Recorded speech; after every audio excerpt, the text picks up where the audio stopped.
हम तो एक चीज चाहते हैं कि जैसे अगर नरवाड़ का बदला लेना है, इन 26 लोगों की जो डेथ हुई है उनका बदला लेना है, तो हमें पाकिस्तान के सैनिकों का सर चाहिए, इससे कम कुछ सर। सवाल तो बहुत सारे हैं, सवाल तो ये भी उठाए जा रहे हैं, कुछ लोग तो कह रहे हैं कि जो वर्ल्ड के मैप से ही पाकिस्तान का नक्शा नेस्तनाबूद कर देना चाहिए। क्या उससे नहीं लगता जो वहां के मासूम लोग हैं, कुछ तो बच्चे वहां भी होंगे, कुछ अच्छे लोग जो पाक लोग हैं वहां भी होंगे, अगर पाकिस्तान को उड़ा दिया जाएगा तो आपको ये नहीं लगता ये चीज भी कहीं ना कहीं गलत होगी? आप किस तरह से देखते हैं? ऐसा है, अगर आप उस युद्ध की बात करें जब भारत की सेना लाहौर तक चली गई थी, अगर ये देश दयालु नहीं होता तो 90,000 सैनिकों को नहीं छोड़ते।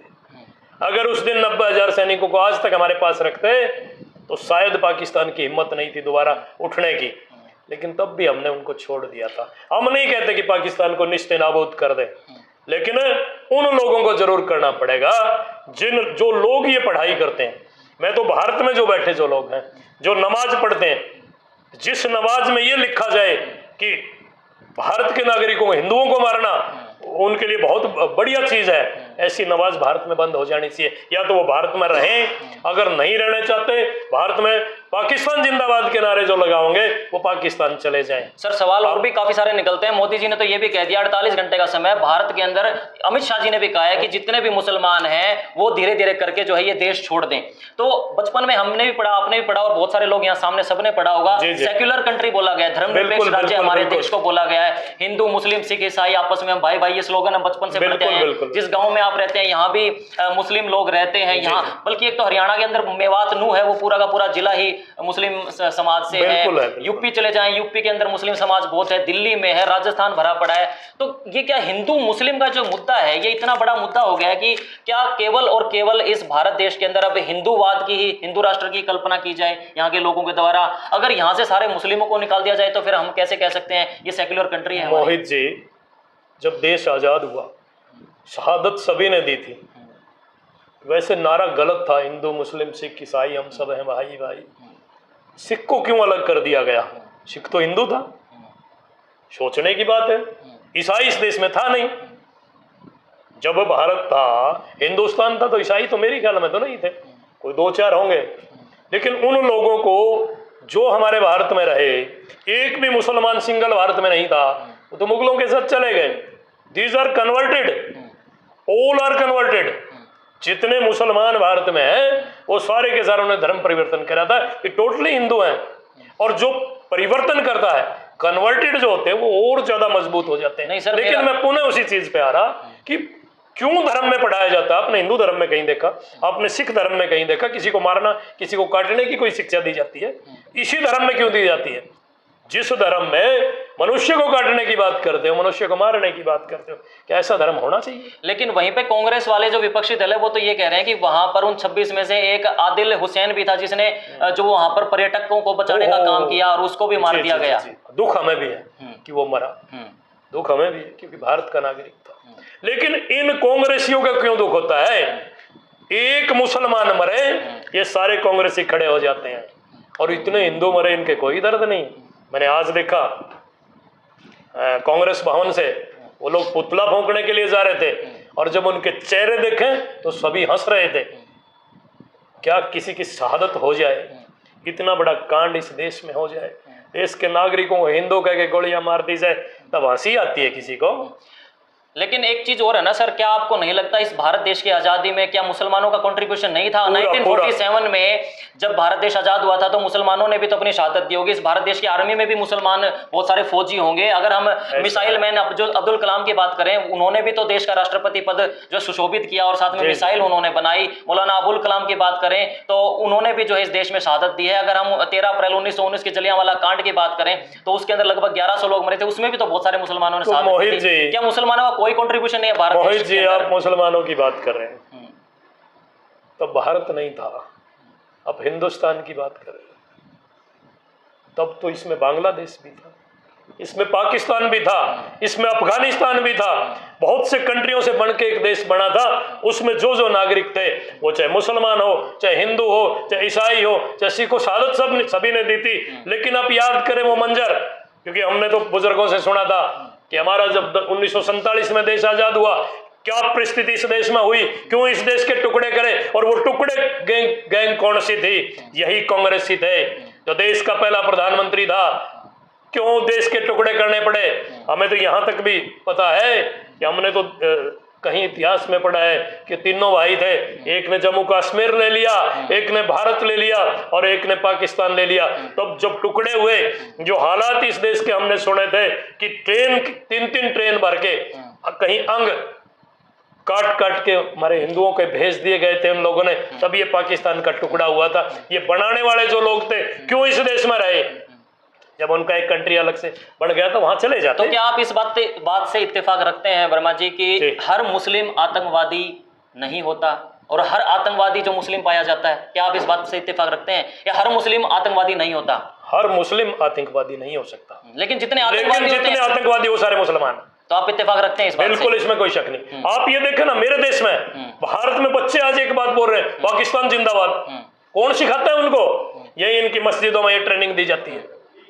क्यों फिर भारतवर्ष में ऐसी चीजें चल रही हैं? आतंक मतलब टेरर, आतंक मतलब भय का माहौल पैदा करना। अभी बालसमंद में कल ही पेट्रोल पंप पे गन पॉइंट पे 40,000 की लूट कर ली, क्या वो टेरर नहीं मानते आप? अभी जो कैंप चौक के ऊपर एक लड़के को चाकू मार करके उसकी हत्या कर दी गई, वो तो मुसलमान नहीं था सर। निर्भया कांड हुआ था 2012 में दिल्ली के अंदर, उसके अंदर ठाकुर था, गुप्ता था, वो तो मुसलमान नहीं थे। तो कहीं ना कहीं टेरर तो ये लोग भी फैला रहे हैं ना। टेरर जो फैला रहे हैं उनको सजा मिल रही है ना। जो हमारे देश में कुछ कर रहा है, गलत कर रहा है, उसको 1 मिनट में पकड़ते तो हैं और फिर उसको सजा दी जाती है। लेकिन ये जो लोग आते हैं, जहां से आते हैं, आप ये देखें, इसमें अगर मैं यूं कहूं कि अकेले उन पाकिस्तान के नागरिकों का काम है ये, अकेले उन आतंकवादियों के साथ भारत के जम्मू कश्मीर के लोग भी तो हैं जिन्होंने ये काम करा। आप देखें ना, उन्होंने जिस तरीके से उनको किसी ने तो पनाह दी होगी। चलिए, क्योंकि आप एक बड़ी राजनीतिक पार्टी से जुड़े हुए हैं और सत्ता में वही पार्टी, केंद्र में भी, हरियाणा में भी, इसलिए आपसे सवाल पूछना लाजमी है। तो अब आपको एट द एंड लगता क्या है? आपने ये बात तो कही है कि जरूर होगी कार्रवाई, वो कब होगी? देश इंतजार कर रहा है सर, वो कार्रवाई कब होगी? By the home minister of India, by the prime minister of India, वो कार्रवाई कब होगी? बहुत जल्द आपको दिखाई देगा। आपने देखा होगा पुलवामा का बदला किस तरीके से सर्जिकल स्ट्राइक करके करा गया।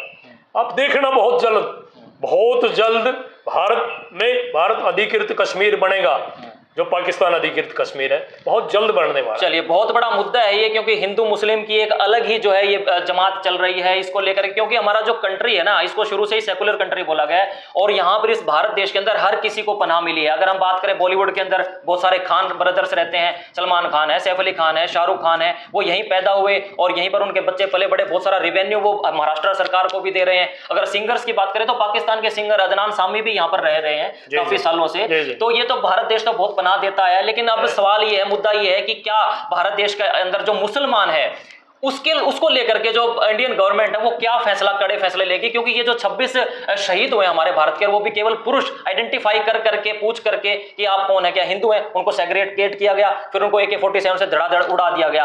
अब एक्शन क्या लिया जाएगा? इन सवालों के ऊपर हमने चर्चा करी हनुमान वर्मा जी से। एंड में मैसेज क्या देना चाहेंगे? क्योंकि ये चर्चा तो सर कितनी लंबी हम कर सकते हैं, मैसेज क्या देना चाहेंगे? ऐसा है मोहित जी, 48 घंटों का जो अल्टीमेटम सरकार ने दिया है। अभी अमित शाह जी का कल मैंने देखा कि हरियाणा के मुख्यमंत्री को भी बोल दिया गया है कि 48 घंटे में जो मुसलमान है वो चले जाएं। तो जो आए हुए हैं वो तो जाएं। तो क्या सर ये स्टेप इतना इजी रहेगा? उन्होंने बोल दिया चले जाएं, क्या इजी रहेगा? आप देखें ना, इसका असर हुआ है। आप देखें बाघा बॉर्डर पर जाके कैसे वो लोग यहाँ से पलायन कर रहे हैं। ये तो वही सिचुएशन 1947 वाली सिचुएशन बन जाएगी। दिल्ली से लाहौर जो ट्रेन चली थी, भाई जिसको भारत में रहना है, हिंदुस्तान में रहना है हिंदुस्तान रहो, पाकिस्तान में जाना है पाकिस्तान चले जाओ। ओहो, फॉर योर काइंड इन्फॉर्मेशन, 1947 में जो लोग भारत में रहे थे वो मुसलमान बन के नहीं रहे थे, वो हिंदू बन के रहे थे। हमने तो देखा कि उनके नाम किसी के खान नहीं लगा हुआ था, आज वो लोग खान लगाना शुरू कर दिया उन्होंने। वो तो अपनी स्ट्रेंथ बढ़ा रहे हैं। चलिए, बहुत बड़ा मुद्दा है बिल्कुल। और भी कुछ लोग बैठे हैं, फटाफट से उनकी बाइट ले लेते हैं कि उनका पहलगाम हमले को लेकर के क्या मानना है। हो जाएगा जल्दी? हाँ जी, काफी जल्दी से जल्दी होना चाहिए। एक सिर के बदले 10 सिर की मांग करते हैं आप? 10 सिर की मांग करते हैं। 10 सिर की मांग करते हैं। हाँ जी, ये होना चाहिए। एकदम तो करोगे तो गड़बड़ हो जाए, प्यार से करेगा। पहले मुख्य प्रधानमंत्री करेगा, जैसे ही करेगा आराम से, प्लानिंग के साथ करेंगे। प्लानिंग के साथ करेंगे। युवा साथी वो क्या सोचते हैं? बहुत बड़ा मैटर है हिंदू मुस्लिम का, आप क्या सोचते हैं? होना चाहिए जी, होना चाहिए। अच्छा ये बताओ, जो पानी रोक दिया गया सिंधु जल समझौता, इनफ है वो? ना पर्याप्त है ना, बढ़िया करे जी। क्या आतंकियों के घर तोड़ देना इनफ है, बदला के बराबर है? हाँ जी, बराबर है जी। इसके एक के बराबर 26 के तोड़े, हमारे 26 गए थे, इनके भी बहुत जाने चाहिए जी। आतंकी मारने चाहिए ना, टेरर खत्म होना चाहिए। चलिए इस वीडियो को यहीं पे एंड करते हैं, मुद्दा बहुत बड़ा है, फिर कभी डिबेट करेंगे इस मुद्दे पर लेकर के। हमारे साथ थे भारतीय जनता पार्टी के वरिष्ठ नेता हनुमान वर्मा जी, और काफी बेबाकी तरीके से उन्होंने अपनी बात रखी। मैंने भी जो मेरे सवाल समझ में आए काफी सवाल पूछने का प्रयास किया, लेकिन आज पूरा देश चाह रहा है कि भारत देश के अंदर जो ये 26 शहीद हुए हैं, इंक्लूडिंग जो हरियाणा के करनाल से थे विनय नरवाल जी, जो नेवी के ऑफिसर थे, और उनकी 6 दिन पहले शादी हुई थी। बहुत दुखद घटना ये घटी है पहलगांव के अंदर, और तमाम मीडिया पर, सोशल मीडिया पर, प्रिंट मीडिया पर, इलेक्ट्रॉनिक मीडिया पर यही चल रहा है कि कब बदला लिया जाएगा, क्योंकि लोग इंतजार कर रहे हैं। वो जो अभी चिताएं हैं वो अभी तक जो है गर्म है, वहां पर अभी भी लोगों के अंदर आंसू जो है थमे नहीं है, वो बदला चाहती है, पूरे भारत की पब्लिक बदला चाहती है। एंड में एक सवाल और, बहुत सारे लोग हर जगह ना, हर जिलों में कैंडल मार्च निकाल रहे हैं, कैंडल मार्च से क्या होगा? कुछ नहीं होना।